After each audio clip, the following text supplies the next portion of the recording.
Good time. Hey, and welcome to another episode of Rankum.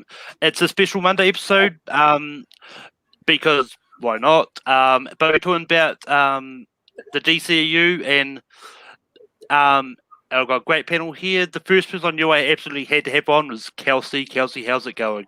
It's going good. I had quite a fun weekend. I'm sure a lot of people watching did as well. I'm a little tired, but I was super excited for this, and I had to be here. So thank you so much for having me. It's gonna be fun. I'm gonna have some hot takes. But also here is I've got Deathstroke, also known as Wine Pain. Wine, how's it going?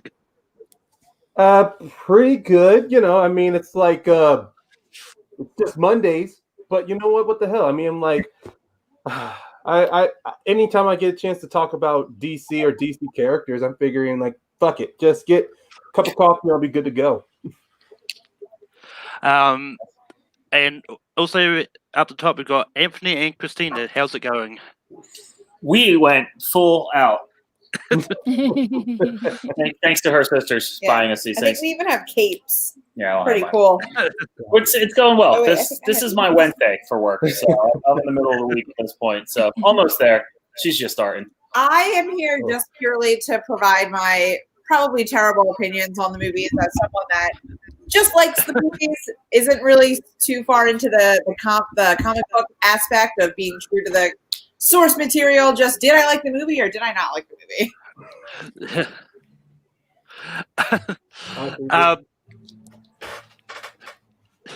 But with that, we've got fun. This is going to be a little different to how Rankin normally goes because, well, one, there's only 8 movies in the DCU at the stage.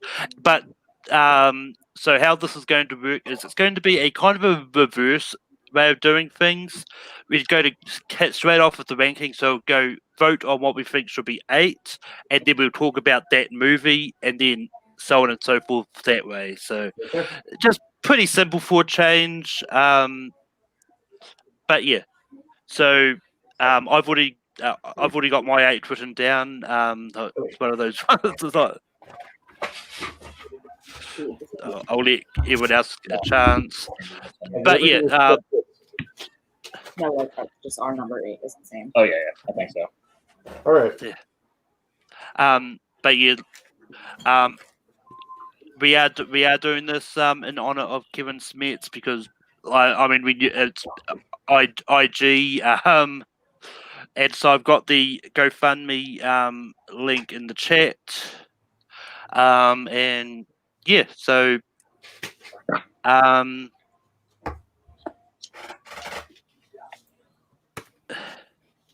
but let's get started. I've got Justice League at 8. Anthony, what do you have at 8? I'm actually kind of impressed with how this worked out on my board. But Batman v Superman was R8. It worked out Batman and Superman. So that's 2 votes for Batman v Superman. Ryan? I'm actually with you, Malcolm. I decided to go with Justice League. Which means Kelsey's the decider. Took me a second for my whiteboard, so I had to write it quick. So I just put jail, Justice League. That was my 8 as well. Yeah. It's not wrong. But Justice League is going to be number 8. But Kelsey, what do you don't like about Justice League? It was extremely rushed. I have no problem with certain castings and things like that. I think it's fine, but they're trying to do what Marvel's doing without any of the actual work it took to do that. They're just trying to throw people together and make you want to care.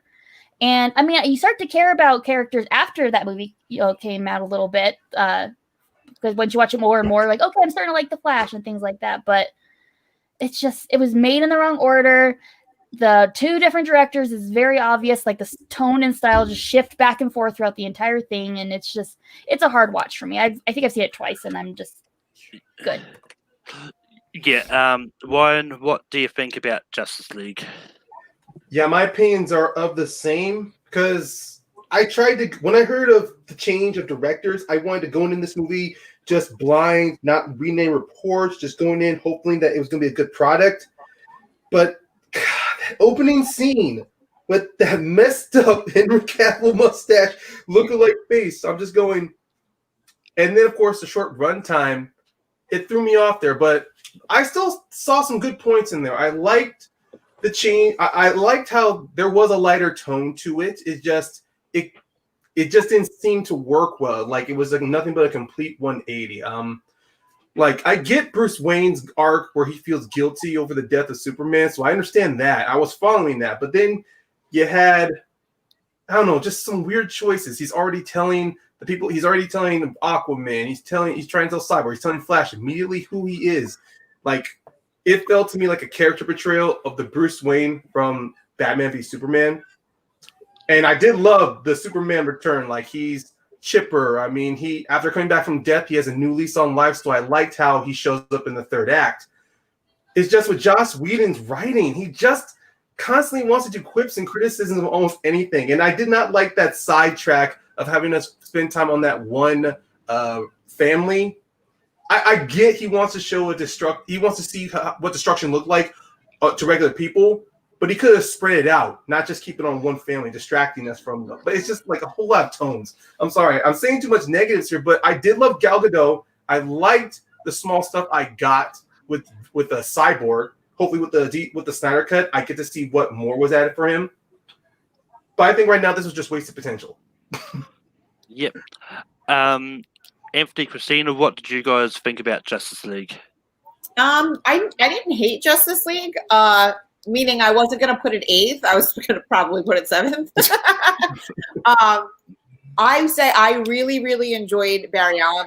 I personally really like the character of the Flash. I think Ezra Miller, that's who did it, right? Yes. Did a really nice job. I thought he had some quippy parts to it that were kind of funny.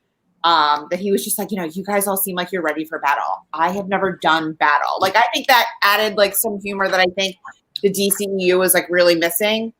I just feel like with everything in the DCEU, they do like a really good like first half, 2/3, and then like never can quite get that ending. But I really agree with everything that Kelsey and Ryan said. Like they just like, here you go, we're just throwing these characters together because like of them, but like we didn't know how they were within the DCEU. Like we've all seen the original Superman, and we've all seen a million of the Batmans, but you never got us to really know these characters. And then you're just like, okay, well now they're a team. So yeah, I this was a tough one between Justice League and the Batman v Superman that we picked for 8th because they're both not really good. But I found more in Justice League that I enjoyed. You're right about the tone is different, but some of the quips it's supposed to be quippy with Barry Allen. That's who he is. It's what he does. So I like that part of it. And I didn't, Ben Affleck's Batman really doesn't do a terrible job. The face was weird, like you're saying with Henry Cavill, but I'll take that face if I get Mission Impossible 6 with him. And if that's the reason it has to happen, fine. I'll take that face for a little bit. I'll deal with the weirdness. But yeah, like for me, like for all the DCU, like all the DCU movies are fine to great for me. So I do like all the movies in the DCU. But with Justice League, this is one that was just.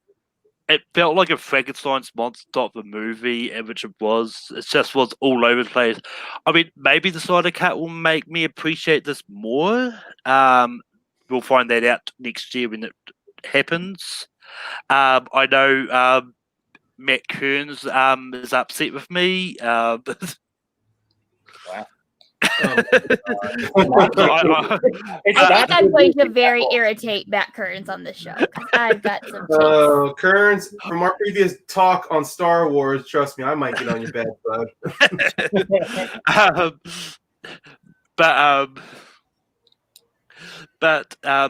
But now we're going to move on to number 7. So, Anthony, what you guys sticking with Batman v Superman at 7?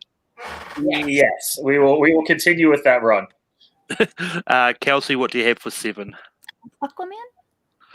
Ryan, what do you have for 7? Sorry, I didn't even write it down in time, but I put Suicide Squad. Oh.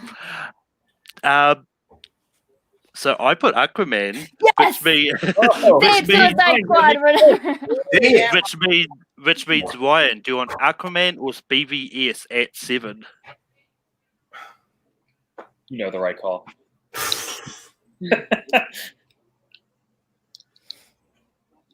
Oh, God damn it. Okay, I'm just gonna. Batman v Superman. That's the right call. Yeah. Uh, Now I can actually erase this and feel right about it. God, that hurts. It's not top 5, but Now, I'll start off on this one. Go for it. I will say the first 10 minutes of this movie, absolute perfection.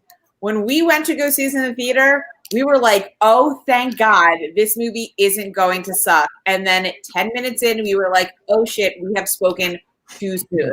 Because this movie became a raging dumpster fire of like 6 different movies all in one thing.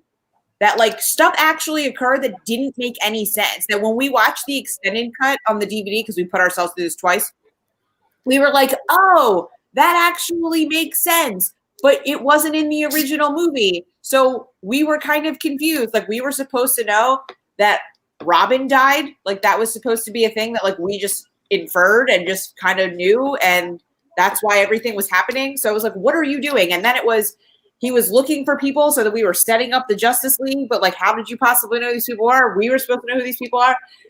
And then you ruin the greatest part of the whole movie in your trailer that Wonder Woman is in the movie. Are you kidding me? Nobody would have known who she was the whole time. She never said her name. She was just some hot chick. I was into it. And then it was like, oh, wait, duh. That's Wonder Woman because I watched the trailer. Yeah. So, and Martha. But somebody else could talk about that one. But Anthony, what do you like about PV? A lot of what she said is the same. I mean, we've discussed this numerous times about how they could have made this movie better. Like the first scene is great. You really expect a lot of goodness, like a lot of good stuff out of it when you just go back to Man of Steel and see the difference in it. But literally, like Batman's like, any chance I get, I have to kill this guy. If there's one chance in a million, he's bad. Martha, okay, we're on the same side now. Let's go and kick this weird Ninja Turtle looking thing's ass. Oh, wait, there's Wonder Woman. We knew that was going to happen. That would have, like she said, if you were able to hide that from the trailers, from the casting, like they do with other stuff, that would have made the movie so much better. That would have put it higher on the list. It would have been an epic reveal. It just to be like, oh shit, you're bringing in Wonder Woman now. Like that's fantastic. That would have been great. They ruined it.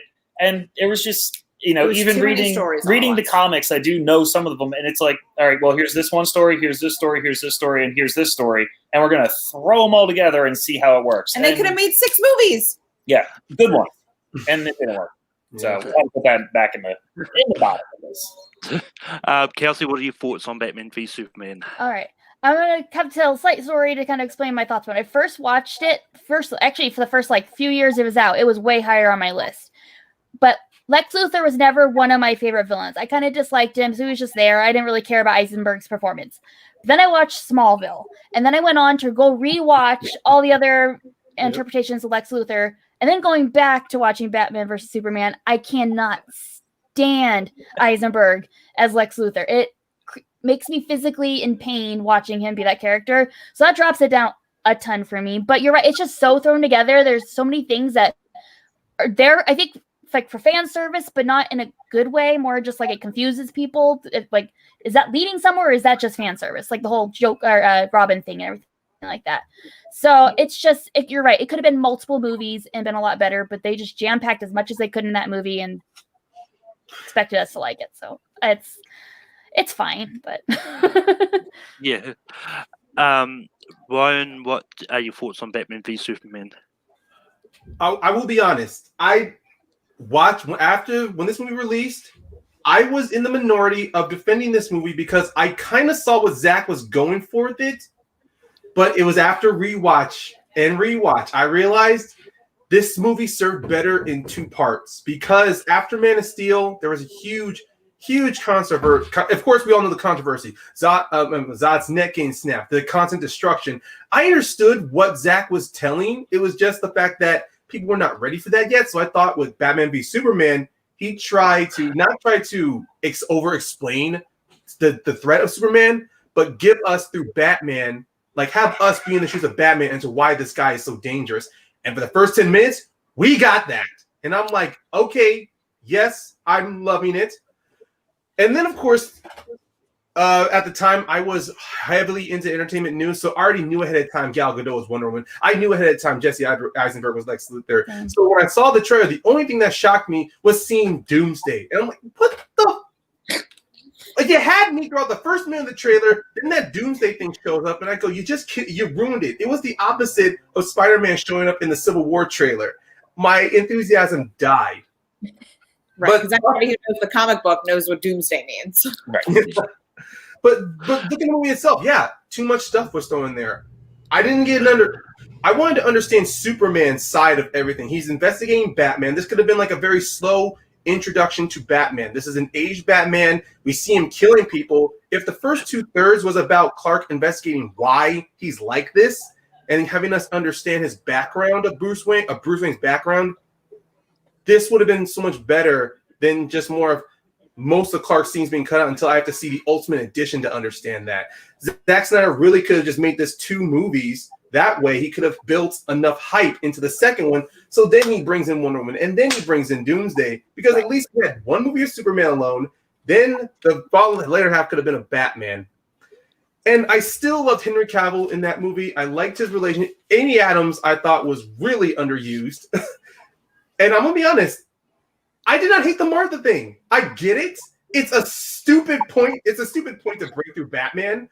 But at the same time, when we keep seeing these stupid nightmarish visions of Bruce Wayne, of course, the only thing that's going to shake him is hearing his mom's name. So, of course, this is like a very crazy Bruce Wayne. So, yeah, you say Martha. He's like, wait, the fuck did you just say? Like he just came out of a 72-hour acid trip. Wait, what was that? Yeah.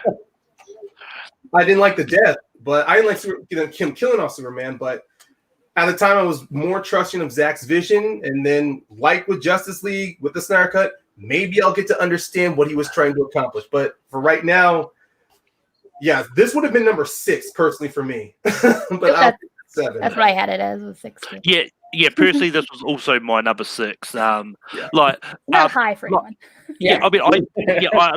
I also didn't hate the Martha bit because, like, in all my thing, like, of watching Justice League cartoons and stuff, like, I've always wondered if they've ever had that discussion about the fact they both got the mums with the same names, like, and like I get the way they decided to do it in the movie just didn't work in the middle of a battle, but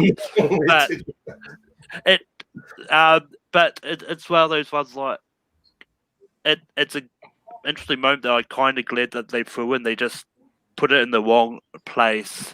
I don't know if I'm ever telling someone to save my mom. I'm going to use her first name. I'm going to be like, save my mom, save my mother. I'm not going to say, save Donna.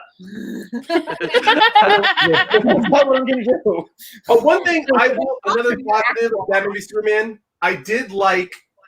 Yeah, I get that, man. I understand that. One thing about Batman v Superman, like the warehouse fight scene, and of course him saving the mom is like when he's holding the flamethrower, like I'll do it, and he says I believe you, and he kills him anyway. That is where I can definitely acknowledge how there could have been that fine line between Bruce Wayne killing criminals instead of it just being he outright kills them. Like there's that walking the line that it would have made more sense, and then maybe Superman drove him to the edge, you know. Like, we just didn't get enough time to understand Bruce Wayne's psyche instead of these nightmare visions.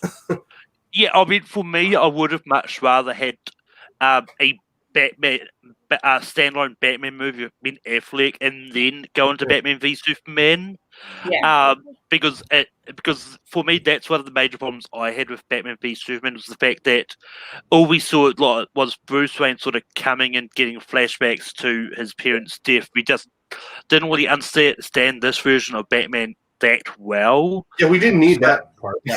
It could have been an awesome detective movie of him figuring out who Superman's like identity is. Of figuring out his you needed an awesome detective. You needed a true Superman 2. You needed a Ben Affleck solo movie. Yeah. Then you needed a Batman versus Superman, and then you could have done a Doomsday movie. And there you go.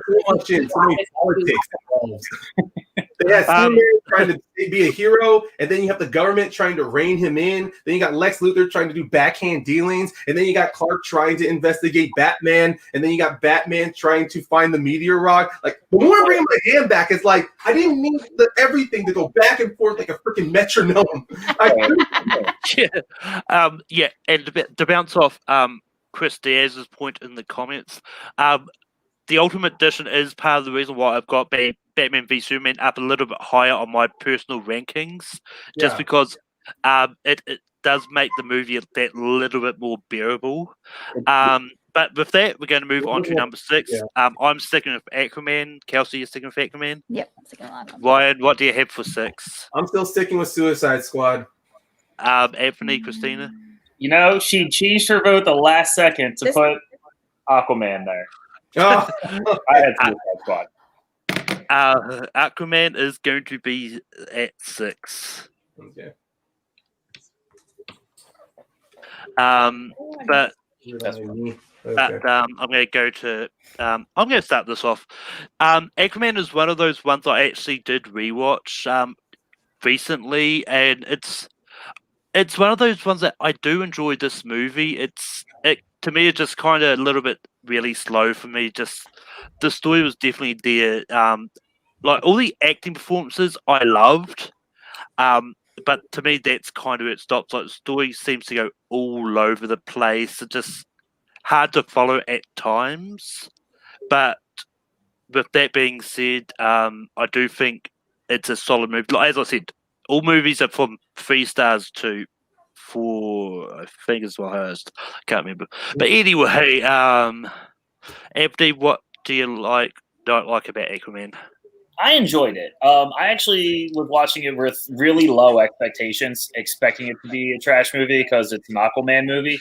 But I was generally pleased with it. It is definitely not one of the top ones. It was not making it much further down my list than it is right now. But I did enjoy it. I thought, Jason Momoa is a good Aquaman. He does have that little bit of, like quirkiness to him. Like, he will crack a joke on occasion, which you do need in a superhero movie. It can't be all straight dark. But overall, it was just fine. The graphics were great. The visuals looked fantastic. I appreciated that. But in the end, again, it was one of those that had some really good acts in the first and second. Then the third act fight's just kind of like, okay, there we go again. Another CGI battle. That's just whatever. But it's good. I liked it, but definitely not much further than that. Although Julie Andrews as the Griffin really shocked me as soon as I found that out. It's a great casting, though. Great casting. But Christina, what do you not like about Aquaman? This is the only DCEU movie I didn't finish. We decided to watch it way too late, and my ass was tired, and I did not wake up going, "Damn, I really got to finish that movie." But I will say, what I did watch, I thought it was pretty visually appealing. It was definitely wasn't as dark, literally, as all of the other ones. I just think that there's definitely movies. It's fine. It's smack dab in the middle for me. There's movies I like more than this, or there's movies I like less than this. I don't really have too much else to say other than it's a middle of the pack movie. There's nothing really to say. Kelsey, what do you think about Aquaman? I think we're really all on the same page about it. It's a beautiful movie. I like the movie. I'm not like, oh, I don't like Aquaman. I like the movie, but it's very forgettable. I couldn't tell you really much of the storyline, what happened within a day or two of watching it. And I've never just been in the mood to hey, I'm in the mood to go watch Aquaman. So I've seen it once. I saw it in theaters. It's a visually beautiful movie. I really enjoy Momoa as Aquaman, but it's kind of forgettable and not really something I want to revisit. So it's fine. Ryan, what do you think of Aquaman? I'm actually the opposite. I would have counted this as one of my top 5 because I enjoyed the light tone, the consequence-free kind of world we were given. I mean, sure, under Atlantis wants to start war with the surface. I mean, that's something new I haven't seen in any comic book version of Aquaman or even the Justice League cartoon. So I was expecting that. I guess for me, what was going to sell me was how well I was going to buy into Jason Momoa's Aquaman, since it's going to be his own. I like the supporting cast of Nicole Kidman, of Tamora Morrison. Patrick Wilson wasn't as distracting as I would have thought he was going to be. And Willem Dafoe, it's like, even when he's trying to be prim and proper, he still gives me that sinister vibe.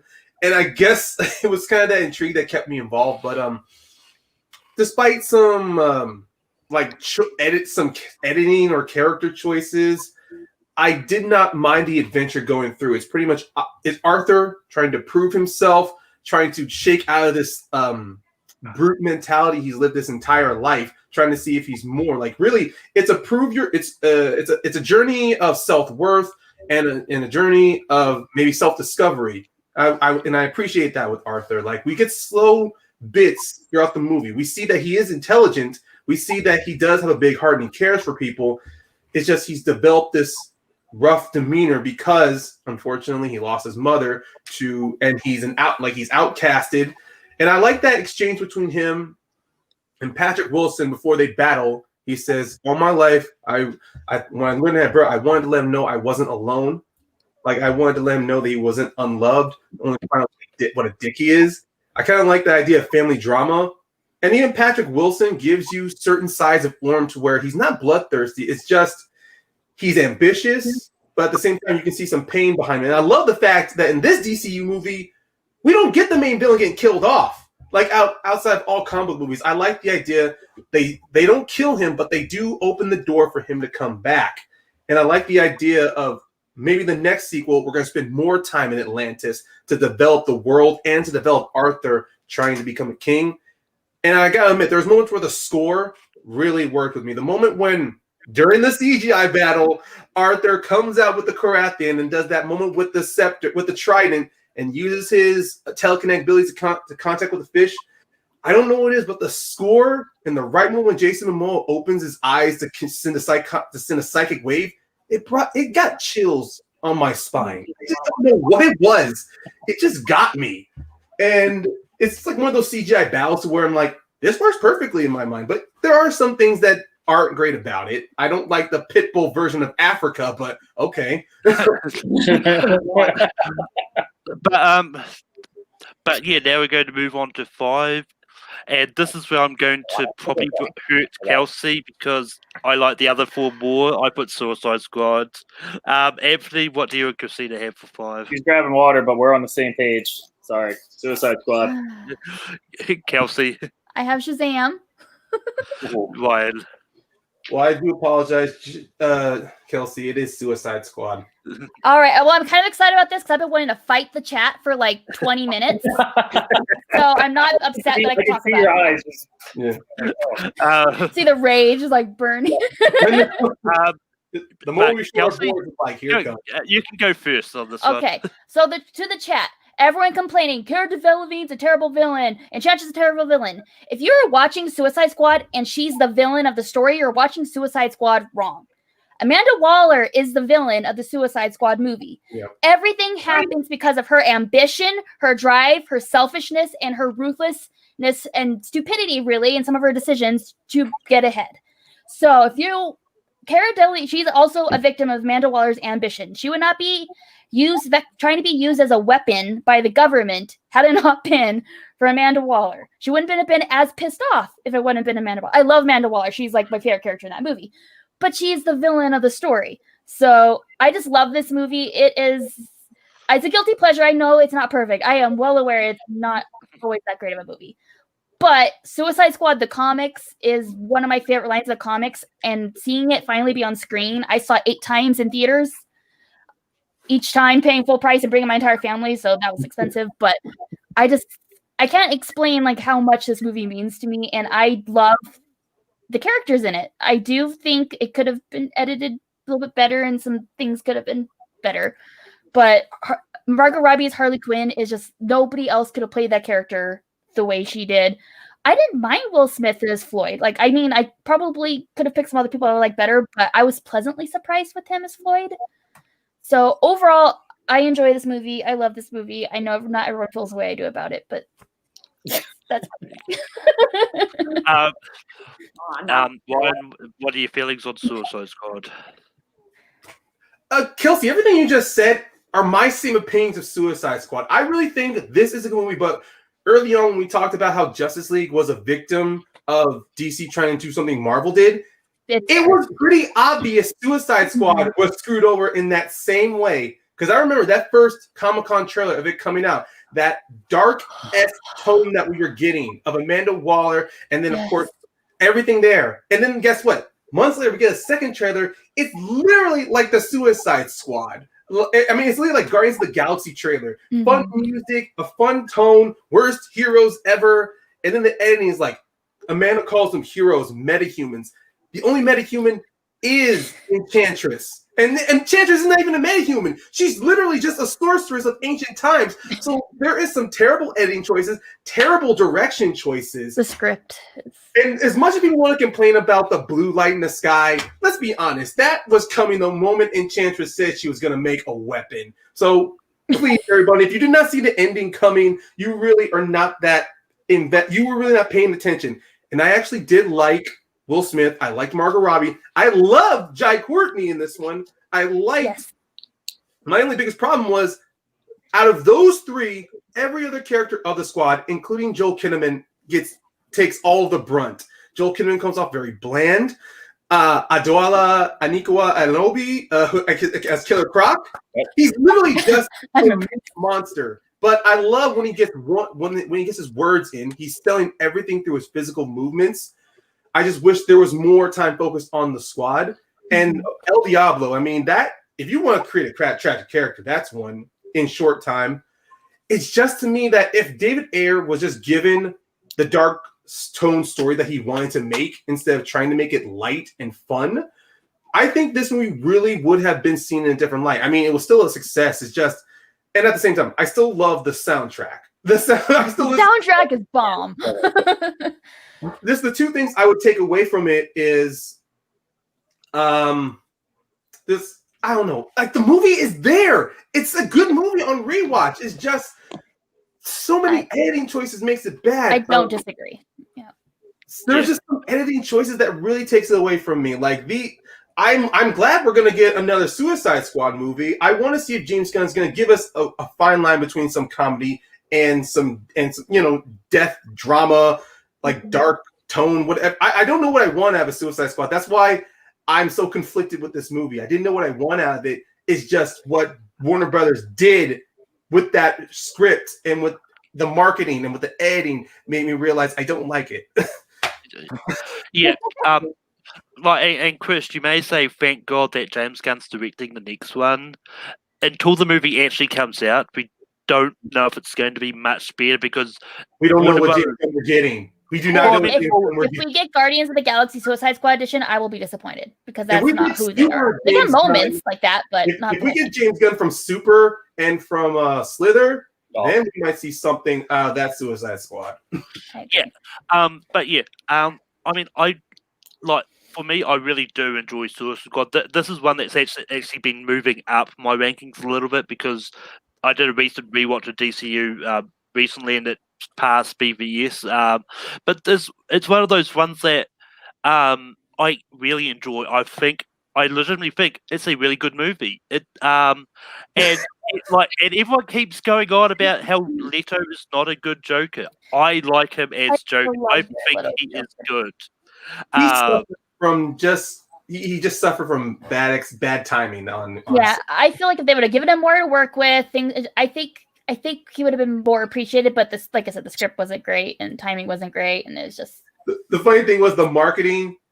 Honestly, the Suicide Squad marketing for Leto was the same thing of the marketing for Force Awakens with Boyega. So much was focused on them that honestly, I knew that Enchantress was going to be the villain. The more times I kept seeing Joker in promotional material and trailers, I'm like, it's Enchantress. Yep. Like you literally did not try to surprise me. It's Enchantress who's the villain. Didn't surprise me either. I mean, personally, if I was in charge of the marketing, I would leave Joker out of it and actually be surprised when he pops up in the movie. Yeah. But Anthony, Christina, what do you guys think about Suicide Squad? Want to go first? Sure. Go for it. So we saw this in theaters, right? Oh yeah. Yeah, I think we liked the beginning of this one. I like how they had everybody's introductions, and you kind of get to see a little bit about them. I really enjoyed Will Smith. I liked the relationship with his daughter.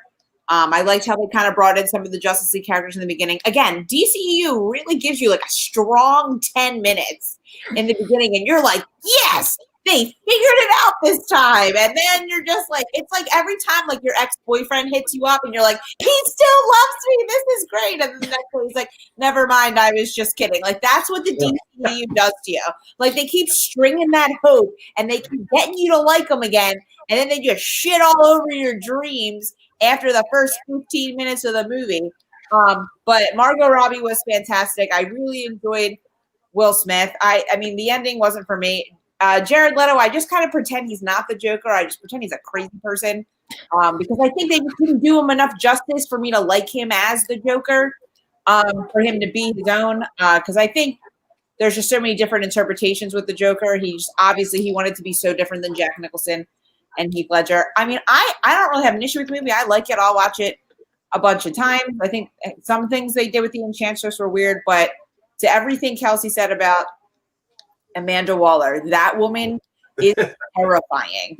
And Viola Davis played her perfectly. Like she is a horrible, horrific piece of crap human being. And she hit the nail on the goddamn head on that one. So she was a shining star also. But all right, it's up to you. Go for it. I agree with a lot of that. Yeah, Viola Davis is absolutely the villain of that movie. She was perfect in that movie. She was perfect in that role.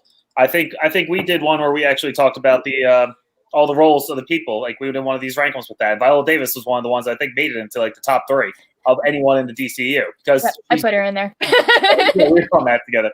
Yeah. Like she was that good in it, and like Will Smith is. I liked his. Margot Robbie obviously is Harley Quinn. It's perfect casting. As Ryan said, Jai Courtney is the only movie I've seen that I've actually liked him in.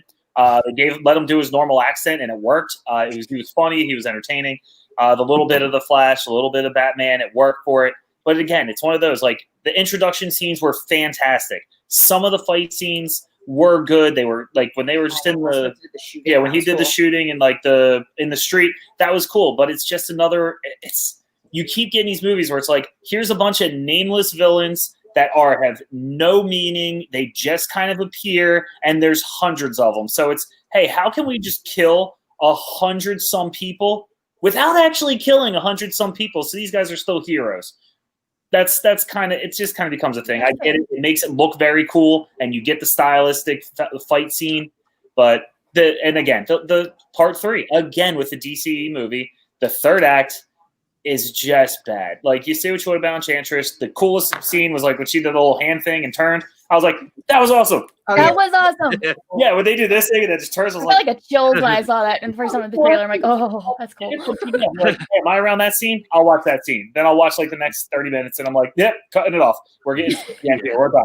I kind of turn off after the bar. I turn off after the bar scene, honestly. Once the bar's over, it's done. That movie just turns to just garbage after that. Yeah, up to there, it is entertaining. Again, Jared Leto's the Joker. Not my style of it. I feel like he didn't have like the Joker craziness. He was just more like trying to be, I don't know exactly how to describe it. Just like a general like kind of thug, a thief, a gangster. That's like a mobster in a way, yeah. The mobster in this, and I didn't feel it. But it's not for me, but it is for some people. Some people like that. But that's kind of my thought. Like, a lot of the casting is very good. I'm excited for the James Gunn version because you kept a couple of them and you still have a great cast in it. So I guess we'll see what happens with that. But yeah, this one wasn't making it much further. I mean, I had this probably one behind this, but yeah.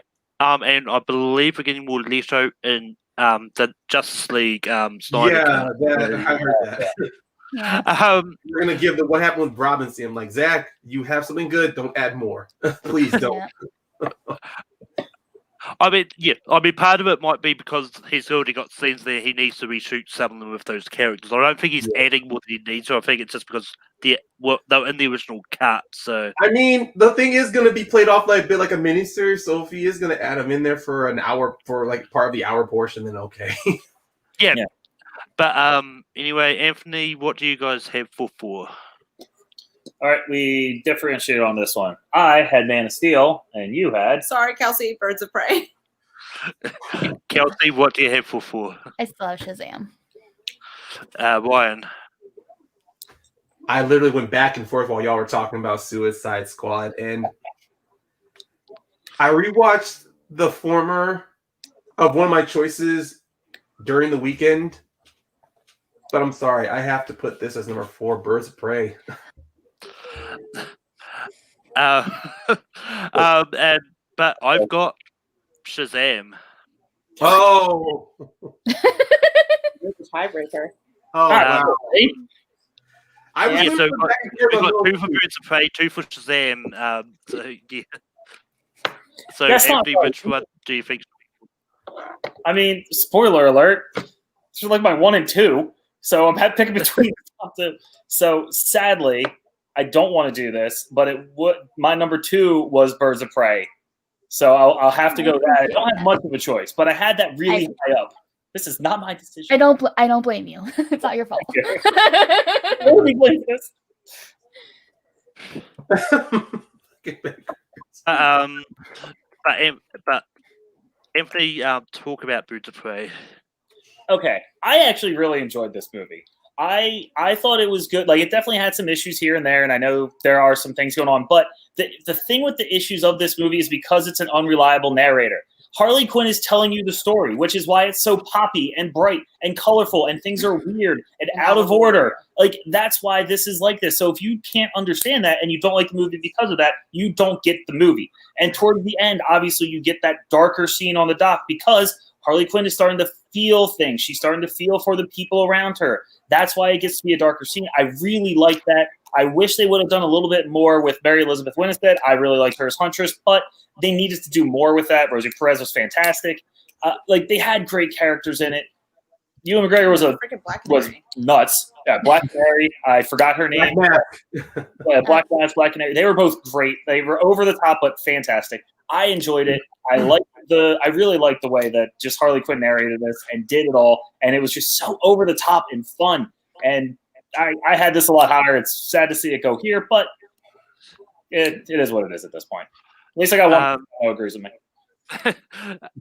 Christina, what talking about Birds of Prey? I also really like this movie. There's just 3 more I enjoyed more. I did like. I'm also not a big Ewan McGregor fan, so like him as my villain was like annoying to me. I think it's really just like, I don't know. I think it's like his mouth. I don't know. I'm weird. There's like I don't like Amy Adams for weird reasons. I'm just weird. So I think sometimes when he was on screen, I'm just like, Ewan McGregor, I feel like I always see him in such nice roles. And I'm like, I just don't believe you're bad right now. Cause like, you're like my cute little love bug from Down with Love. And like, I don't want to think that you're evil. I really like this movie. I was all about like the girl power and like the women coming together, like have your moments. I really like whoever played the Black Mask was her name? No, Black Canary. Black Canary. Journey Smollett, right? Yeah, she was like Denise on Full House back in the day. My girl, so I know who she was. So I was really into that. No, I really enjoyed this movie. I think this is really fun. I think honestly for me, the 4 we have left are all the best of the DCEU, and I really enjoyed all 4 of them, and they could have gone in any spot and I would have been happy. I really loved Birds of Prey more than I thought I was going to. This was also my number 2, so it hurt that it's this low. Because I just loved everything about this movie. Like, the big fight scene at the end is just fun. And like I didn't know what I was going to think of Ewan McGregor as a villain. He somehow worked for me. It's just one of those ones that.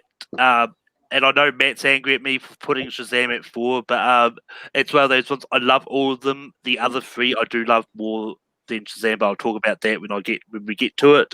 But Ryan, what do you think about Birds of Prey? Me? Look, I'm okay. Ryan. No, I mean, look, you love it the most, so it's already good. I'm somewhere in the middle with Birds of Prey. My biggest problem was that the title, it wasn't the title. It was the fact that when Harley Quinn was there, I knew that she would have a key role in this movie, and I was okay with that. It's just that I felt her role should have been the same in Suicide Squad. She should have been a small supporting to where she can be like a wild card influencing or maybe affecting events. After my rewatch, I really did not mind her as the unreliable narrator. I just didn't like it when her narration came in moments when she wasn't there. because I rewatched the beginning. The beginning clearly was that if the beginning had started off with her and Cassandra Cain riding off, and then the whole thing could have been her telling everything like, here's what happened hours ago, and this is what happened. Instead, it starts off with them trying to sum up Suicide Squad, kicks off with her and the Joker splitting up.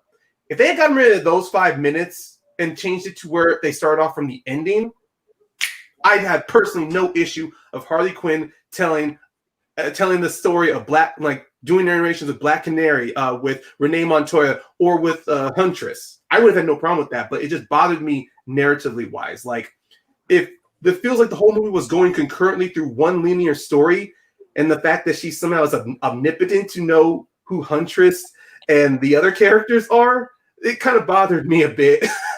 and while we're watching it, I'm loving Margot Robbie more and more because she's having fun with this character. I even love rewatching that stupid torture scene when she's listing off all those reasons why Black Mask does not like her. I even wrote down every single reason why he does not like her, because just the attitude of, I don't give a fuck about this guy, but I'm just tied to a chair, so it's like I have no control in this moment. Ewan McGregor, I like his portrayal of Black Mask. He is a bit of a sociopath, but he's more someone with daddy issues mixed in with sociopaths. He's peeling off people's faces, and then he's like, oh my God, is that a snot bubble? Ugh, no, peel her off. I laughed my ass off when I saw that in theaters. I guess, Kelsey, yeah. I'll Kelsey, just say if we had gotten more of the birds themselves, like we had gotten more of Huntress, more of Renee Montoya, more of Black Canary, because it's clear all four of them were on a path.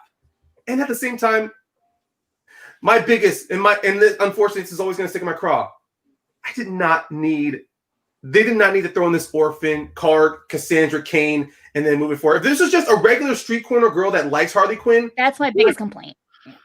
Cassandra Cain in general, and this just conflicts with the comic book fan in me because I know of Cassandra Cain. It just felt that was supposed to be like fan service. So other than that, if you just take out 3-4 things, this would have been in my top 2.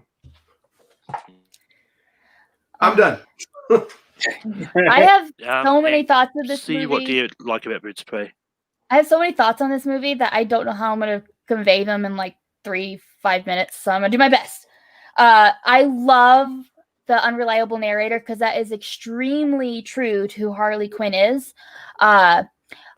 Also, I wanted to say opening scene when she's doing the animated part when they're showing her past relationships and a woman pops up confirming on screen before the anime series did Harley Quinn's bisexual. It's at a very important moment in representation to the people. So I started crying at that moment. I was super excited for that. So that's what basically probably the biggest overall tone of why I love this movie so much is it did so much for people who hadn't been seen. Like the whole, especially women, I feel like, because the whole finals fight scene, my favorite moment of the whole scene is the hair tie scene. And every single woman I've talked to who's on this movie, their favorite moment of the movie is the hair tie scene because guys don't understand that. But it's a sisterhood of like, hey, you need something. I got a hair tie for you because we always need one. All of us are always carrying one somewhere. They're in our desk drawer. Yep. It's like this, it's unifying thing. And just it being in a fight scene in a comic book movie was just so awesome and amazing. That I just absolutely love that part.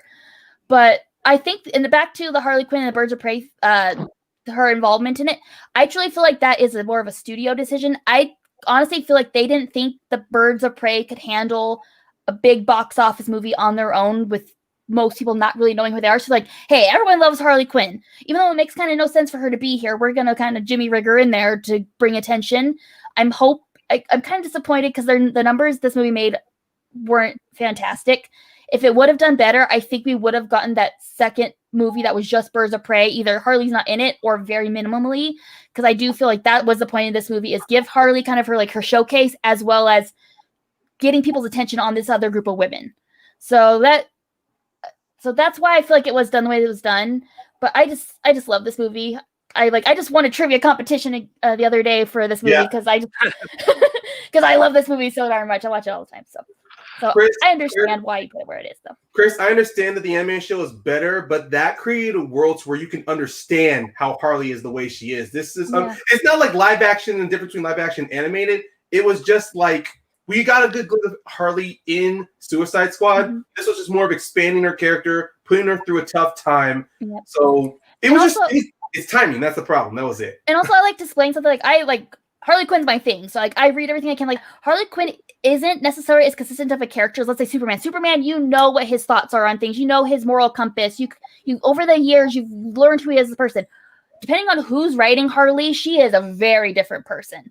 Like, if you've read Behind the Blue Eyes, which is actually what loosely Birds of Prey is based on, that storyline, Harley Quinn does some evil shit in that thing with, like, no remorse. And but then another thing, she's this light-hearted character who, like, finds out the person she's fighting is pregnant, immediately stops, like, I'm not fighting you right now, you're pregnant, we're done with this fight right now. So it really depends on who's writing her. So it doesn't bother me at all that, like, who Harley is in these two things are different, because that's just kind of how the character's always been. She hasn't always been that consistent with who she is throughout writings. And I like that. Always fighting for your identity. That's what I like about comic characters. And I mean, that's the thing with TV shows. You've got a lot more time to be able to explore the character more, Yes. as well. But with that, we're going to move on to 3. Me and Kelsey probably saw Shazam. Yeah. Ryan, what do you have for 3? Well, they don't need to show their boards. I went with Shazam as well. Anthony, You both had Man of Steel. This is the best movie in the DCEU, people. What are you watching? I don't know what you got risen, but this is the best by far. Zachary Levi. I'm definitely gonna. I think finally, Christy and I have split ways. It's been a while. It's taken a while, but you guys finally have. I always got you, Ryan. I always got Don't worry. Right now. all right. I mean, well, Christina, I think you're very vocal on this. What do you think? You did the two. Definitely going first. you. Dude, I loved this movie. I was like, at first I was like, is this even in the DCEU? It's actually good. Like, I really enjoyed it. Like, is this canon? Because it's like funny. It kind of does its own thing. I was surprised they made it because I was like, I don't even know who the superhero is. Like, it's not like one of their big ones. I feel like the DC characters, like, everyone knows. Like, this is what you grew up on. Like my poor father has 3 daughters, so like I always knew about like Superman and Batman because he like made sure we knew about that stuff. Like those were all the movies you made in the 90s. So I was like, who the hell is Shazam? He's like, no, we're watching this movie. It was great. The part where like the guy just like straight up like kills his brother and kicks him out of the window, we were like, oh, Yeah. the kids are hilarious. It's everything to me that I want in a movie where you have the superhero, you have the funny, you have the heroics, you have the danger, you have. I liked everything about it. You can say more about it, but I loved this movie. I enjoyed it. I think it's just more my taste personally. I think sometimes the darkness of the DCU just isn't quite honestly my idea of a good movie. So that just might be me personally instead of just what the DCU goes for. So I think just because this was such an outlier, I really enjoyed this one. Anthony? Yeah, this was my number one. I absolutely love this movie. I think it's great. I think it has a lot more heart than a lot of the other movies in the DCU do. Billy Batson's an orphan. He's trying to find his mom. He lost his mom. He has to meet this new family. When he finally meets his mom again, he realizes she's not really a good person. She intentionally left him. But then so that hurts him. But then he has this new family that he finds, and he realizes at the end that it's his family that's going to be what saves him. Like, it has a heartfelt story to it. Zachary Levi is fantastic as Shazam because he is the perfect guy to play a 12-year-old because that's what he is as an adult. And it's awesome. He does a great job in personifying both of the things. You go to the end of the movie. I mean, it's also in Philadelphia, so obviously a win there. But it's even if some of the other ones are like, this is the most fun, but even with it being funnier and more fun than the others, I still thought it was a better movie than a lot of the others as well. It started from beginning to end. Even that final scene, yes, it is the CGI scene with the sins and all that. But when you bring in all of the family and they grow up and you see, what was that dude's name? From those Adam Brody. When you see him, I was like, oh, Adam Brody, get the hell out of here. Like, it was great. All of his brothers and sisters were fantastic in the house. They were all funny. They all had the great personalities. Everyone was great. In this movie, to me, was just fantastic. A lot of fun, and I cannot wait for the next one to come out. I've been looking forward to that. Yeah, because this is one she knew nothing about, and I saw it. I was like, We're seeing this movie. You don't have a choice in that. We're seeing this movie. Yeah, Shazam is great. Like Bibbs and Brendan Maher make up a really great team. Oh wait, it's the wrong Shazam. Somebody had to make that joke. But I love this movie. Like this was one of those ones that could have gone so wrong because I know very little about this characters. Like, it's like with to compare it with the MCU, it's like when you're trying to bring in a character you don't really know a lot about to the prominence, like what Guardians did. But this turned out the same way as what the Guardians did. Like this is a movie that, like when I first saw this shot straight to my number one. But after rewatches, I kind of realized I do still like it. It just sort of drifted down my ranking a little bit. Just because I didn't like it as much as I did the first time, which is what happens with a lot of movies, really. So, but I love Shazam. Like Zachary Levi is great. Like even the kid who played Billy Batson was really good as well.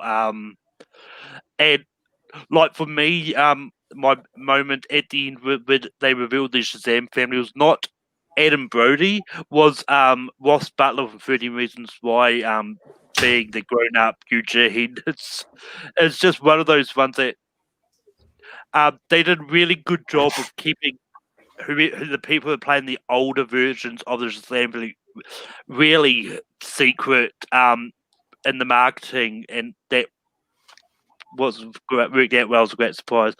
Kelsey, what do you think about Shazam? All right. Despite having it on my whiteboard for a while, it's not to say I don't love this movie, because I do love this movie. It just hasn't been one I've revisited a lot. I own it. I just haven't been like, I'm in the mood to watch Shazam. But the casting, like you were right, Levi, nobody could have played that better than Levi. He is a child trapped in a man's body. And they shouldn't have been able to pull off this movie. They shouldn't have. Like we saw the film behind the scenes filming clips, you just see him in this big padded suit walk around like that looks ridiculous. How are you guys gonna make that not look ridiculous? And it's somehow not ridiculous. It looks awesome. It's I forgot, now that you bring that up, I remember being like, what is happening?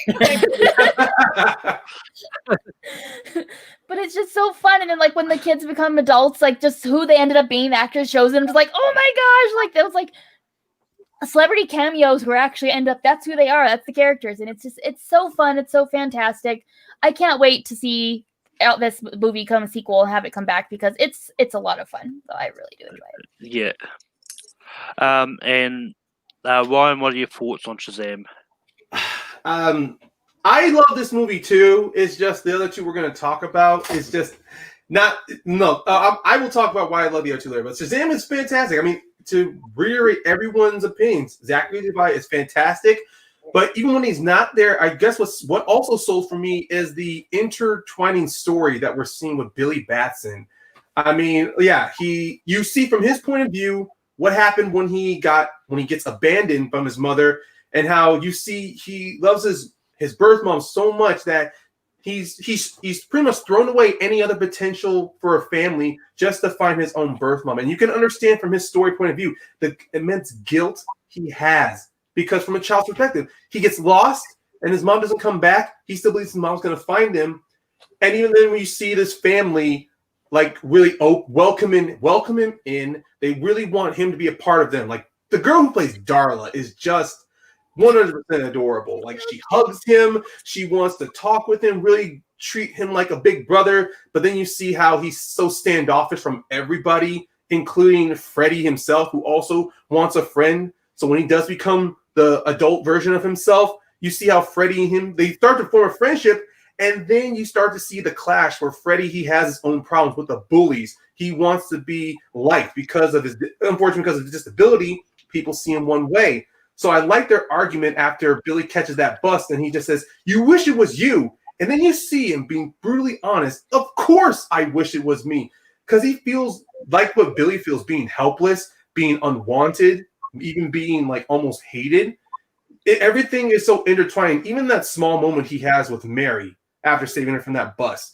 And then, of course, with Mark Strong playing a grown-up version of a child who gets rejected and is from a family who's hated. Like, I can understand the thing with comic books where the villain is always like the other side of the coin for the hero. It's easier to sell to an audience. And most situations, I would have hated that, but Mark Strong's performance and Zachary Levi's performance really helped gel that these two could have been completely different people. But it ultimately falls down to that heartbreaking moment when he finds his birth mother. And then you see from her point of view, yes, what she did was a bad thing, but then also you can see the conflict and the gray involved, because she was a 17-year-old girl with a child abandoned from her family. She made a bad choice. And then you can see where those bad choices led her. So I like how Billy, it's really good. It's one of those things with comic book movies, when you do character stories and character development very well, it's something you can easily keep rewatching over and over and over again. And then sprinkle in the fun bits of them using Queen during the training process. And of course, the Shazam family. I marked out more with Megan Good as the adult version of Darla than I did with Adam Brody, because I grew up watching Megan Good from like Nickelodeon and then other shows and then other movies. And for me, I even like the end. Billy accepts the family, and it leaves something even more to where you can see more of them in the sequel. All I mean, there's reasons why this should have been number one. Agreed. And they didn't kill their villain. We've talked about that in Aquaman, where it's like, hey, you didn't kill the main villain. The main villain's still alive. He can still be used in other ones. And Mark Strong, as you said, Mark Strong's great. He's a fantastic actor, and he's in so many comic book movies. I keep forgetting he's like in 6. He's in like so many of these things, and he's always fantastic. And he's a great villain, and he's still around, so we get to see him again. Yeah. And also the cameo of John Glover playing the father of the was just great. Like I love that act, and he does a good job of playing father to villains, as we saw in Smallville. Was just some forced comedy. Like, well, I mean, I'll be honest. I like the idea of Billy as an adult. He gets to test and being an adult, buying beer, going into a dirty club. That was so funny. But then, I mean, I wish I could put this higher. It's just for me that there's some rewatchability in the other two. But just like all the time when we do the rankings, they're going to vote for the number one, but we're still going to go back and talk about number two once we do this. The number one. Okay. Oh, number one. Okay.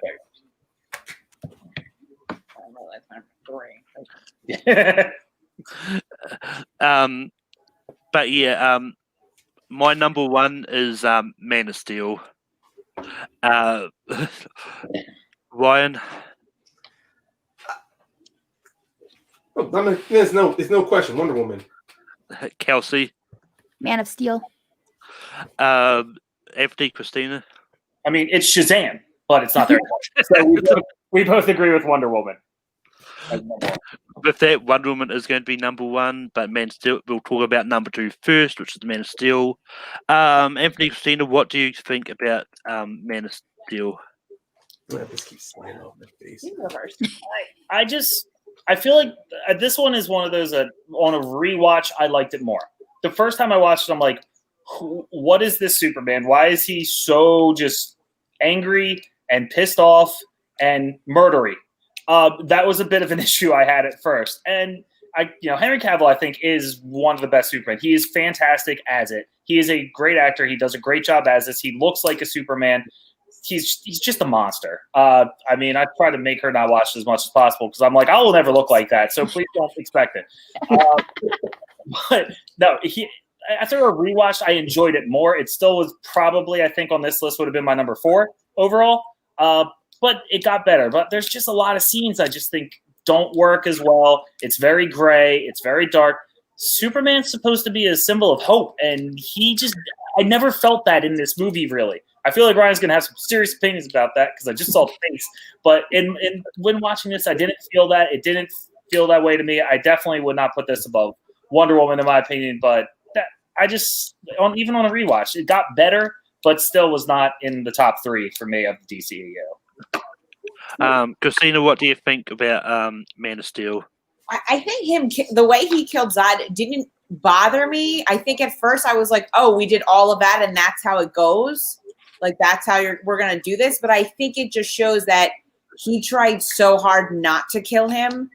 And it got to a point where if he didn't do what he needed to do, this wasn't going to end. And he ultimately made the decision of acting out of character or taking maybe an easy way out, but like it had to have been done. Like he already tore up the city, and now Zod is. He was the laser eyes were coming out, and he was about to like take out a whole group of people. Right. You do what you needed to do. I always loved the Superman story. I mean, I watched Lois and Clark with Terry Hatcher back in the day. I watched Smallville back in high school. Like I always loved it. So I think even having like the Smallville knowledge, like kind of helped with the beginning. I mean, him losing his father. I mean, that's all like a huge part of his identity on top of him really not even being from Earth. So I think I really liked it. It's like how Iron Man was so good, but then like it was the trajectory of everything else. Like I still think Man of Steel holds up as being the originator of this. It still was a good story. It didn't quite give the trajectory as Iron Man did, but it still holds up.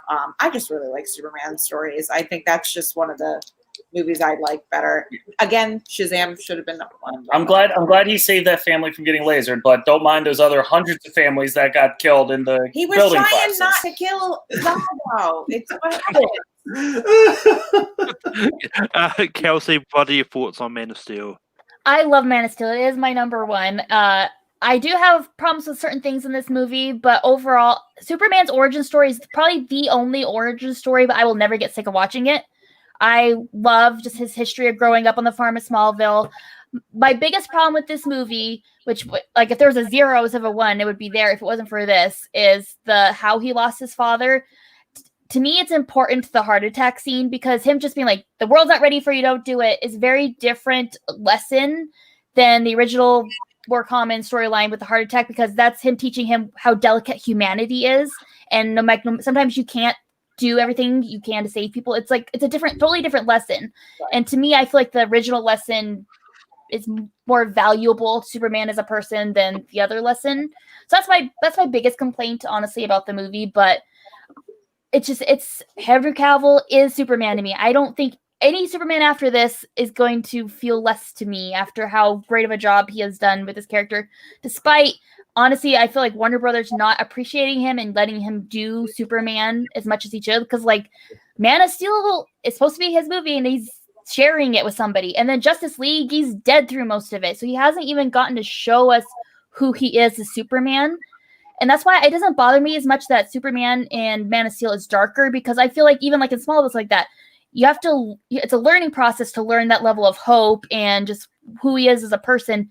We all have our awkward time. And that's to me what Man of Steel is. It's awkward learning who he is as a person, learning what his place in this world is part. So then instead of Batman versus Superman, that's when it should have been now I'm going to be hopeful Superman. Now I'm going to be the Boy Scout everyone knows and loves. And Warner Brothers kind of screwed that up a little bit, but I still love Man of Steel, and it's other than the Harley Quinn related movies, it's probably the one I watch the most. Ryan, what do you think about Man of Steel? Obviously, this really would have been my number one, but I guess with Man of Steel, I am still of the biggest defender of this movie, of the minority, because I like different interpretations of Superman. This gave me a great idea of not Superman in our modern time, but just more of Superman. We get to see from his point of view, like of course we see his flashbacks, how he's an outsider. I love how in that flashback scene when Jonathan shows him the ship, you see the devastation on that kid's face when he realizes he's not human or he's not of this world, that his real family is dead and he feels alone. And I love that line he says to Jonathan, "Can I keep pretending to be your son?" It has so many good allegories of kids finding out that they're adopted, or kids, going through just situations to where a kid realizes that the family that he has is not his blood or his real family. But then the reassurance that Jonathan says, "You are my son. It doesn't matter if you're my blood or not." And I go back and forth on Jonathan's death. One hand, I can understand how Jonathan, he cares about his son so much that he doesn't want him during this hurricane to show anything that makes him different to everybody else in this town that he's grown up in. And especially after when we had that scene of him saving the kids from the bus, it made Jonathan even more extra protective to where he just says, no, stay with people in the underpass. I'll get the dog. It's once again Jonathan choosing to protect his son over something simple as saving the dog. And even then, when I look back at it, I go, yeah, you should just let Clark get the dog. He could have been safe. He could have gotten distance. You know, it's these kind of choices that makes me go back and forth on this movie. And Anthony, you're right. I did make a face on the destruction. I get it. I get everybody why they think this is like disaster porn, why it's like a Michael Bay movie. But listen, Clark had just learned, after getting that scout ship, Clark had just learned where he was from. He was just testing his powers. He had just finally learned to fly. He hadn't mastered it yet. And then you give him the Kryptonians of Zod and his army. There's just too much for him to handle. His back is literally up against a wall. And of course, you have that fight in Smallville is also proof that these are military trained soldiers who now have super strength and super speed. They don't have the heat vision or flight that he has yet. And then when we see with Zod, he gains flight, he gains heat vision. It's more where Clark, he's outmatched in every single way. So of course there's going to be destruction because he doesn't have time to multitask or to compartmentalize. I got to protect, I got to make sure this doesn't crash here. I got to make sure these people are far away from a distance. His main threat is Zod right there. And even then, God says the line, this ends one way. You die or I do. Clark literally has no fucking choice. And it's just... I was okay with that. In the end, I did. After rewatching it, I was like, okay, he didn't have a choice. He got it. I will just say one thing, because I believe you said it, that he didn't have time to train. He was still learning how to use his powers. Zod, you literally just figured out how to do two things. Literally set into the fight. So at this point, Superman should have an advantage. He should be able to take advantage of Zod because Zod doesn't really know how to fly yet. He hasn't figured out the heat vision, laser vision. No. So that's my only statement. I don't disagree with anything you're saying, but I was just like, wait a second, I have a thought. Flaw in the movie. That's why it should be behind you. Definitely should be behind him. Absolutely. No, I get it. Yeah, this goes back and forth as well. Yeah, people like what you just did. My point. He just learned those two. The only slight difference that we see is that he's military trained. And yes, of course, you can't match them within seconds. I get that. It's just like, I understand the narrative. His back is against the wall. I just wish that maybe if the movie was maybe an extra 20 minutes, we'd get to see him train a little more. So then when they do show up, he's not at the farm with his mother. He's maybe somewhere near the scout ship training. And then he gets that message. And then we get to him talking to his mom. And then we can cut out that scene with the Catholic priest, you know? Yeah. There's a lot of stuff I go back and forth on. I really love that Man of Steel. This is one of those ones that's always been sort of number one for me.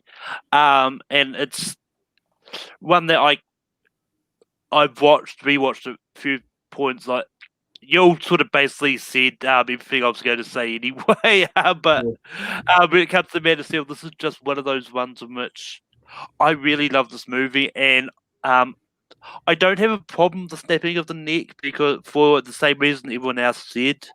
And to me, it seems to be the snapping of the neck is one of the big things a lot of people go to when they decide to rank Man of Steel much lower than what it should be. But he jokes and jokes and jokes out of that, and I'm like, I remember after this movie came out, everyone's like, oh, he could have sent Zod to the moon, or he could have put him in a prison. What prison? I guess to me, it's just kind of like you like it or you don't. It's just that's unfortunately where it felt. That's the camp, unfortunately. Yeah, but I mean, this like one of the other things I did really love about this. I'm one of those ones that really loves Amy Adams as Lois, and I do like Russell Crowe as Jor-El. I think Russell Crowe does a good job. I love the importance they put on him that he is out of the society of Krypton. He is their natural birth, meaning and I love how Jor-El says, everyone there has been programmed with one thing to do, What if a child can aspire to do more? And I love the fact that that's the hope that Jarrell saw, that you can be more than what you were made on this earth to do. And the fact that Jarrell and that Clark has that choice makes the movie even more like important or even more relatable. But with that, we are going to go on to the number one, which is Wonder Woman. And I'll go first on this because people might steal things. I mean, I like Wonder Woman for me personally is number 3. But it's not a knock on the movie at all because I really do love this as well. And it's one of those ones that I didn't know what to think because this is the first time I kind of knew of Gal Gadot sort of actually leading a movie herself. So I didn't know how that's going to work, especially when you put someone in a really iconic role of Wonder Woman, something like that. But this really worked, like the way they started off with having her do the flashbacks, do that connection to Batman v Superman, have her sort of look at the photo and all that, and then go into the flashbacks. It works. Despite what people say about the whole third act, I didn't have too much of a problem with. I agree that Ares could have been a better villain, but I don't hate David Thewlis in that role. I think he did good. And I kind of really wish COVID didn't happen, so we could have seen Wonder Woman 84, see where that was going to go. I kind of it's one of those ones like from the trailers. I kind of think I know where it's going to go, but then again, when it comes to a lot of DCU movies, like sometimes you think they're going to pull the rug right out from under you, or it's going to go the way you think it's going to go. But Kelsey, what are your thoughts on Wonder Woman? I also I had Wonder Woman at number 3 as well. I do love Wonder Woman. I remember hearing that she had been cast as her and not knowing anything about her, and just like my own personal visuals of what I think Wonder Woman looks like build wise like that. And I'm like, getting a model to be Wonder Woman, like that, how's that gonna work? And 30 seconds into seeing her on screen, I was like, didn't even think about that anymore. I was very sold on her as a character. And I like the story. I love a fish out of water story. I like seeing, it sounds bad, but I like seeing someone in an uncomfortable situation adapting. So seeing her just not understanding what ice cream is and stuff, and then slowly turning into a person that kind of understands the time she's in, but yet the place she's in, things like that, but doesn't quite understand everything quite yet and is trying to. She wants to learn. But my grievances with the movie are similar to everyone else. I don't like the third act as much. It's not necessarily who was Ares and what happened with Ares. It was more the way it was done, like the actual reveal of Ares and that final fight scene is my main issue with it. But I mean, it's Wonder Woman. Wonder Woman is just a role model to so many people, so many women, so many young girls like my daughter, things like that. And I feel like this movie does that legacy justice. And so I can understand why people put it up so high on the list. But Ryan, what are your thoughts on Wonder Woman? With Wonder Woman, I think the reason why it's number 1 for me is the ultimate story I saw it was telling of human nature, because you get 2 different sides of why humans are the way they are. Of course, from the Amazon point of view, you say that they literally try to do a god and devil situation. They're like this because of Ares, the god of war. They're made this way. And then you see, well, when Diana's older, unfortunately, you also see the conflict within Queen Hippolyta. She wants to keep her daughter safe. She wants her to not be a warrior. She wants her to live a normal life on Themyscira. But the problem is that the reality is that she knows her true nature. She knows what she is. She's trying to suppress that true nature. And then the moment comes when Steve shows up and Diana hears about this. It's more of you see how much of a good person she is, that she wants to help others. And once again, the mom knowing the truth, it's more of she still wants to protect her. And I love that constant, and I love that line. It's not about what you deserve. It's about what you believe. Especially throughout this entire movie, you see her arc. She's, fish out of water. She's very naive. So she has one line. She has one point of view throughout everything. She doesn't like how she's not being treated equally because she's a woman.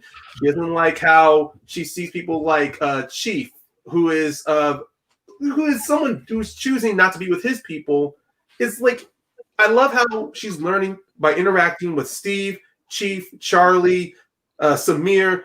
Everybody is fighting a battle of their own, and unfortunately, it just comes down to where Dinah ultimately realizes that there's no such thing as like a god or a devil. Like, humans aren't bad because of one person. We're all just messed up.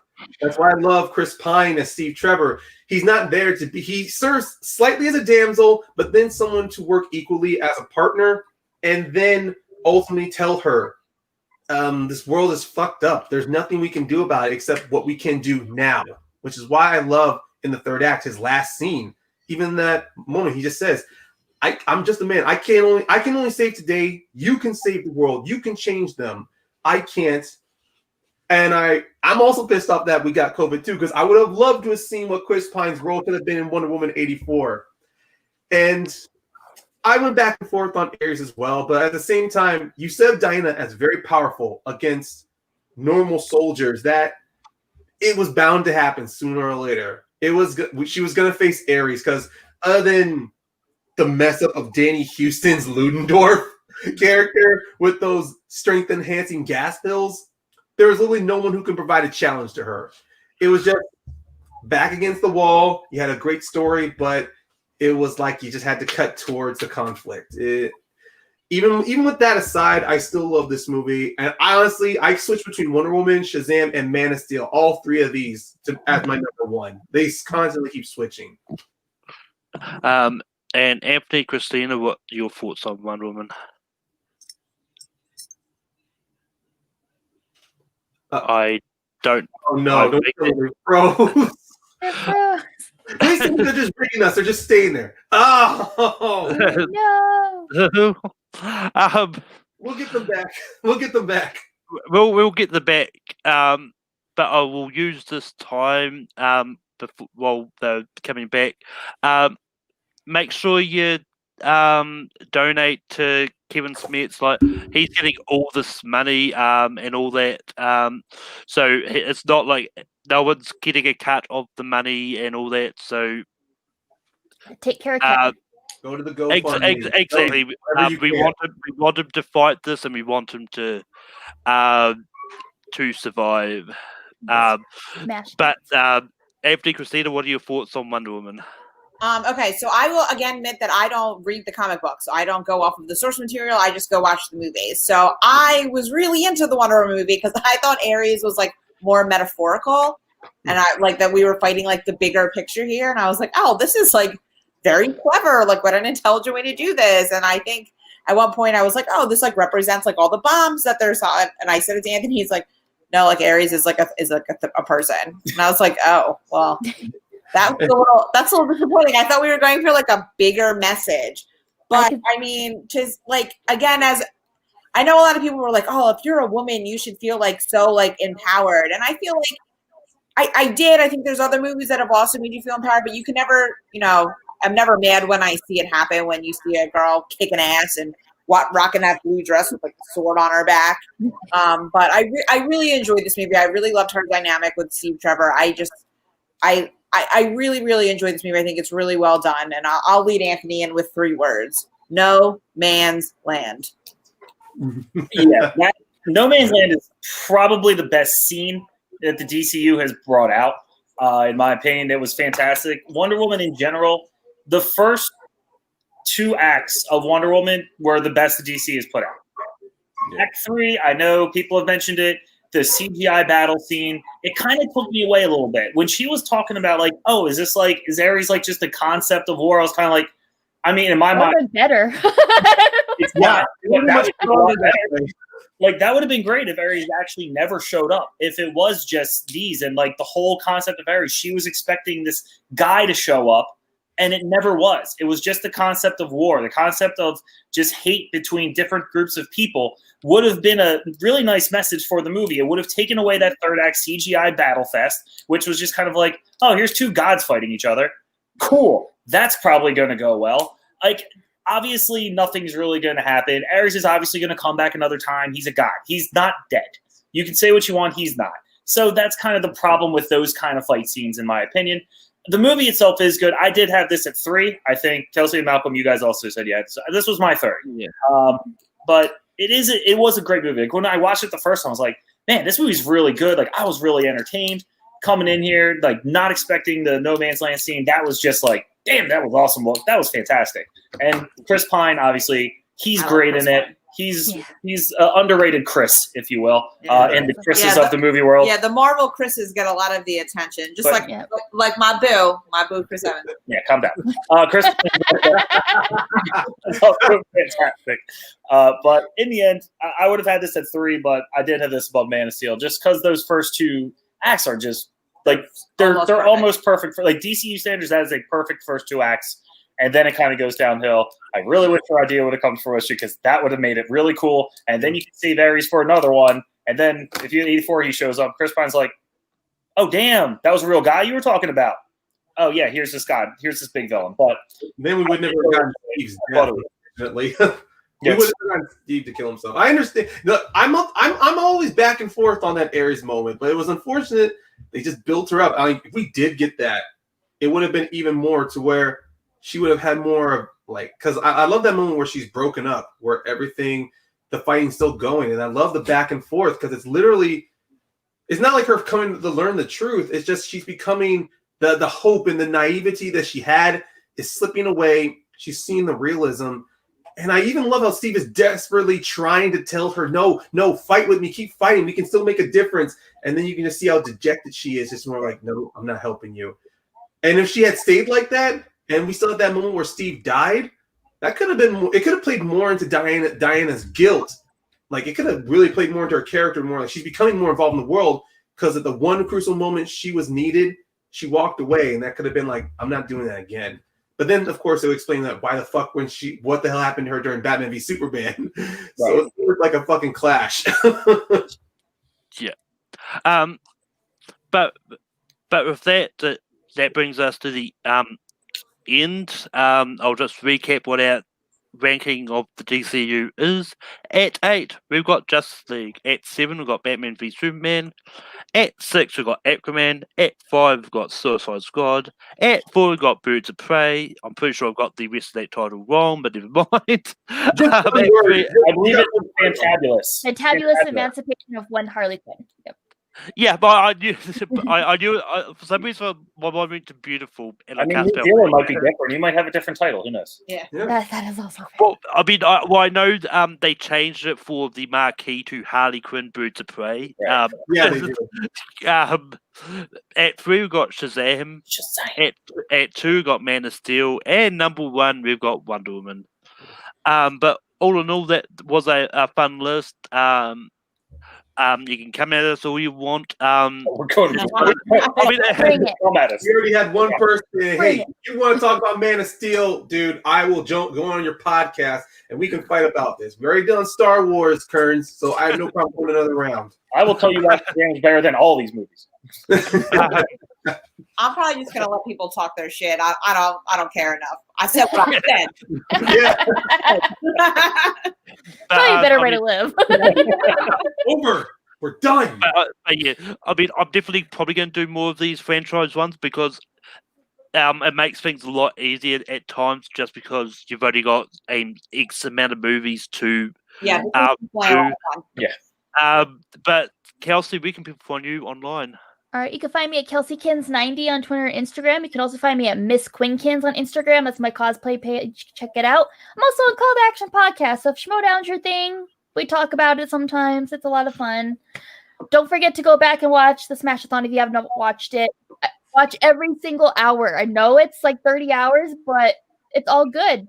I can't tell you, this is a bad chunk because there were no bad chunks. So watch 30 hours of content. It's worth it. Donate to the GoFundMe. And thanks for having me. I mean, especially if you want to see Angry Mike, watch the Family Food segment. Watch the Family Food Angry Mike. Angry Mike with...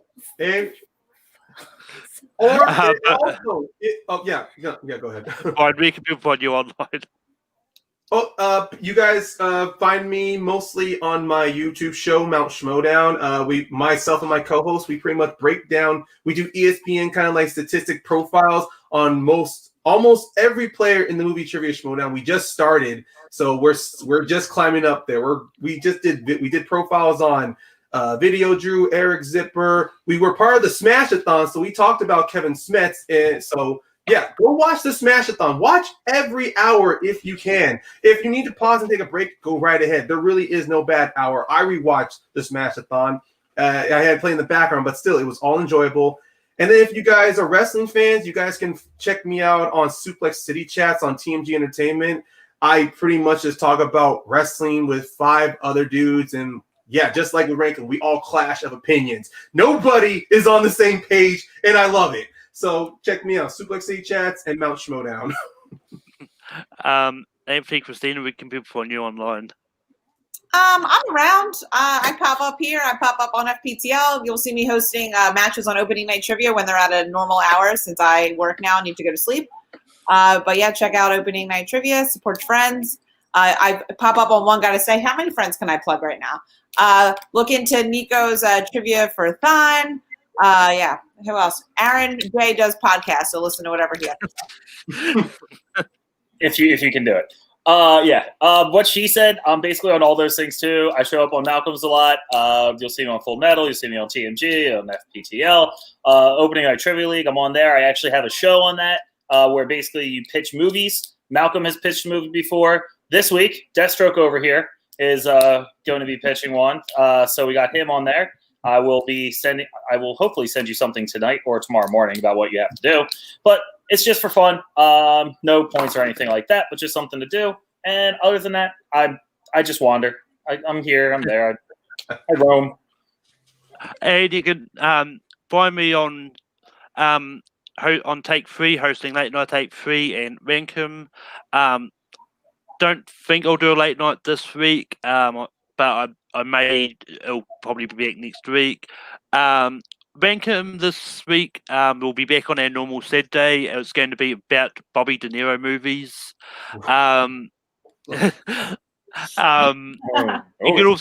You can also find me on Full Metal. I host Full Metal Classic on Sundays, and you can I have Full Metal Random this week. Maybe, hopefully, I'll be able to get the Jurassic Park match done, but we'll find out once I actually contact the people, see if they're available. But Quick, if you guys want to hear more on DCU, I did a Full Metal Random on DCU, so it's on the Take 3 channel or Full Metal channel. So look for that video. It's very recent. Yeah. Yep. But with that, we have reached the end. Make sure you donate money to Kevin Smets if you can. If you can't, share the GoFundMe around. And because even if you can't donate, if you share it around, then everything helps. And until next time, keep listening, shit. And Kevin, if you're watching, I don't know what I wonder what you think about the ranking. So